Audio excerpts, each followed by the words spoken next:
இங்கே நம்மளை எவனுமே தோக்கடிக்கலாம் வேண்டியதில்லை, நாம தான் தோக்கடிச்சுக்கிட்டு இருக்கோம். முதல் எதிரி நமக்கு நாம தான், நம்முடைய சிந்தனை தான், நம்முடைய கற்பனை தான். அவன் ஒரு தடவை சொல்லிட்டு போனதை பல முறை மனசுக்குள்ள போட்டு புரட்டி புரட்டி புரட்டி பண்றீங்களே, நைட்டு முழுக்க தூங்காம. இது உங்க சிக்கலாம், அவர் சிக்கலாம்.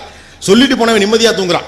உனக்கெல்லாம் அறிவு இல்லையா அப்படின்னு சொன்னவராக இருக்கலாம், அல்லது தம்பி முதல்ல 4 காசு சம்பாரி அப்புறம் பேசலாம் அப்படின்னு சொன்னவராக இருக்கலாம்.